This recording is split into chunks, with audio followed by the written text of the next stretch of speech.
A very good morning to all of you. I hope you all are doing good. So today we are going to study about valency, right? So देखते हैं हम valency क्या होता है. The combining capacity of an element, किसी भी element की जो हमारे पास कंबाइनिंग कैपेसिटी है वही क्या है, उस एलिमेंट की वैलेंसी, राइट.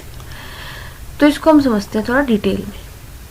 अगर हम बात करें, किसकी बात करें, अगर हम आयनिक कंपाउंड की, राइट, किसकी बात करें, अगर हम बात करते हैं किसी आयनिक कंपाउंड की, यानी कि ऐसा कंपाउंड जो आयन से मिलके बना है, जिसमें आयन है. कौन कौन से आयन?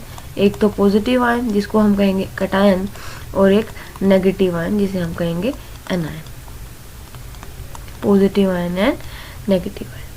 तो अगर हम बात करें किसी आयनिक कंपाउंड की, तो उसके अंदर वैलेंसी को हम डिफाइन करते हैं कि भाई कैटायन पे या फिर एनायन पे जितना पॉजिटिव चार्ज या जितना नेगेटिव चार्ज होगा वही क्या होगी, उसकी वैलेंसी. इसको समझने के लिए हम एग्जांपल लेते हैं NaCl. NaCl एक आयनिक कंपाउंड है, हम सबको पता है. इसके अंदर दो तरह के आयन्स प्रेजेंट हैं. एक तो कैटायन यानी कि Na पॉजिटिव, और दूसरा एनायन यानी कि Cl नेगेटिव, यानी कि sodium ion and chloride ion, right.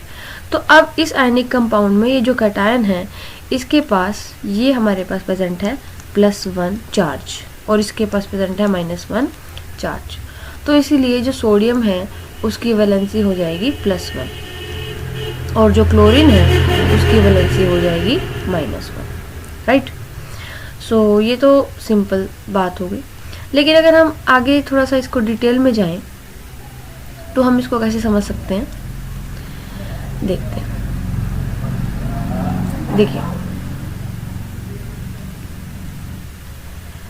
if we talk about sodium once again, sodium belongs to atomic number 11. तो हम देखते हैं इसका electronic configuration, right. K shell, L shell, M shell. और हमें पता है कि K शेल में कितने इलेक्ट्रॉन आ सकते हैं, 2 इलेक्ट्रॉन. L शेल में कितने इलेक्ट्रॉन आ सकते हैं, 8 electron. See, there are total 11 electron present in sodium, right? And K shell has occupied 2 electrons, L shell has occupied 8 electrons. So 2 + 8 10 है इलेक्ट्रॉन. इसके पास कितने, 11. तो 11 इलेक्ट्रॉन है इसके पास, और 10 इलेक्ट्रॉन ऑक्यूपाइड हो चुके हैं. तो यहाँ पर कितने इलेक्ट्रॉन आएंगे, 1, राइट. तो अब ये जो 1 इलेक्ट्रॉन है, यानी कि सबसे लास्ट वाला जो इलेक्ट्रॉन है हमारा, इस इलेक्ट्रॉन को हमने नाम दे दिया वैलेंस इलेक्ट्रॉन. क्या नाम दे दिया हमने इसको, वैलेंस इलेक्ट्रॉन, राइट. और ये इलेक्ट्रॉन जिस शेल के अंदर है, ये इलेक्ट्रॉन जिस शेल के अंदर है, हम उस शेल को कहेंगे वैलेंस शेल. क्या कहेंगे हम उस शेल को, वैलेंस शेल, राइट. तो अब ये सोडियम एक मेटल है, और जितने भी हमारे पास मेटल्स होते हैं इनका नेचर कैसा होता है, इलेक्ट्रो पॉजिटिव. कैसा नेचर होता है, जितने भी मेटल्स हैं इनका नेचर होता है electro positive. What do we understand by electro positive nature? Electro positive का मीन्स होता है कि मेटल क्या करेगा, मेटल जो है वो इलेक्ट्रॉन को लूज करेगा. वो क्या करेगा, इलेक्ट्रॉन का लॉस करेगा, और इलेक्ट्रॉन को लॉस करके और खुद क्या बन जाएगा, कैटायन बन जाएगा. तो इस सोडियम ने एक इलेक्ट्रॉन को लूज किया और बन गया Na पॉजिटिव. तो एक इलेक्ट्रॉन कौन सा है, वो ये जो वैलेंस इलेक्ट्रॉन है, तो वो मेटल अपने वैलेंस इलेक्ट्रॉन्स को ही लूज कर देगा, right.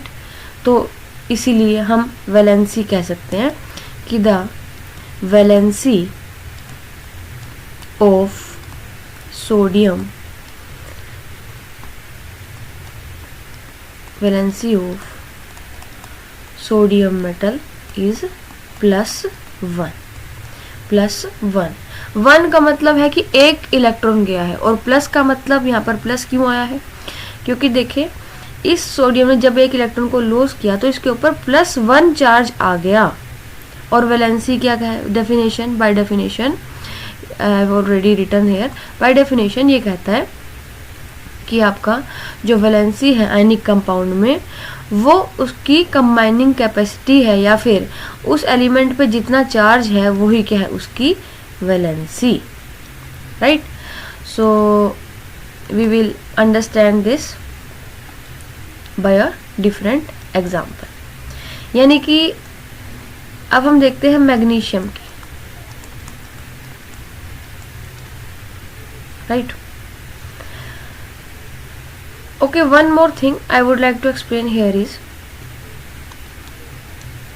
if we talk about K shell, L shell, M shell, so 2 electrons will occupied by K shell, 8 electrons by L shell and further 2 electron by M shell. So here this 2 electron is valence electron, number of valence electron in magnesium is 2 and M is again valence shell, right. So एक ना हमारे पास rule होता है, एक क्या होता है हमारे पास रूल जिसको हमें समझना है वैलेंसी को समझने के लिए, octet rule. Octet rule, octet का जो मीनिंग है, ऑक्टेट का जो मीनिंग है उसका मीनिंग होता है 8। क्या होता है 8। हमारी जितने भी नोबल गैसेस हैं हमारे पास जैसे कि helium, neon, argon, krypton, xenon, radon, these are our noble gases, these are our noble gases, right. these are noble gases मतलब ये ऐसी गैसेस हैं जो नोबल हैं, जिन्हें हमने कैटेगरी दी है नोबल की। पर क्यों? क्योंकि देखिए इन सभी के पास एक चीज कॉमन है, क्या कि इन सभी का जो आउटर मोस्ट इलेक्ट्रॉन है वो है 8। कितने हैं?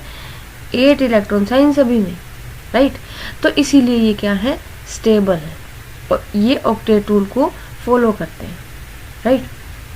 तो जितने भी हमारे पास मेटल्स हैं, एलिमेंट्स हैं, राइट, तो वो इस ऑक्टेट रूल को फॉलो करते हैं। So they try to achieve the nearest noble gas configuration to attain stability, right. So I hope octet rule is clear to you all. इसको समझने के लिए अब देखें, हम आगे इसके डिटेल में देखते हैं कि जैसे देखें मैग्नीशियम के पास जो इलेक्ट्रॉनिक कॉन्फ़िगरेशन है मैग्नीशियम की 282, तो मैग्नीशियम भी एक मेटल है और मैग्नीशियम 2 इलेक्ट्रॉन को लॉस करेगा। यानी कि let us see this in a new slide, right. तो magnesium atomic number 12, so K shell, L shell, M shell, so 2 electron here, 8 here and 2 here.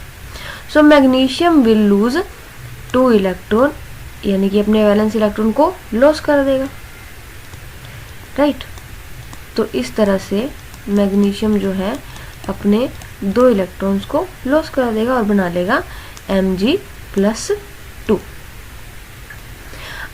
अब देखें अगर इस मैग्नीशियम ने 2 इलेक्ट्रॉन को लॉस कर दिया तो अब इसकी कॉन्फ़िगरेशन क्या रहेगी वो हम यहाँ पे ज़रा चेक करते हैं, right.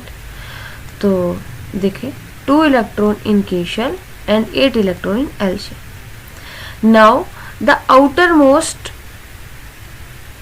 electrons, that is valence electrons in magnesium ion is 8. It means that magnesium has followed octet rule, right. तो अब इस मैग्नीशियम ने ऑक्टेट रूल को फॉलो करने के लिए कितने इलेक्ट्रॉन का लॉस किया है? कितने इलेक्ट्रॉन का लॉस किया है? 2 इलेक्ट्रॉन का। कितने इलेक्ट्रॉन का लॉस किया है भाई? 2 इलेक्ट्रॉन का। इसीलिए मैग्नीशियम की जो वैलेंसी है, मैग्नीशियम की जो वैलेंसी है वो क्या हो गई? प्लस का 2। 2 समझ में आ गया सभी को कि 2 क्यों है? 2 मतलब 2 इलेक्ट्रॉन का लॉस किया है और प्लस क्यों है? प्लस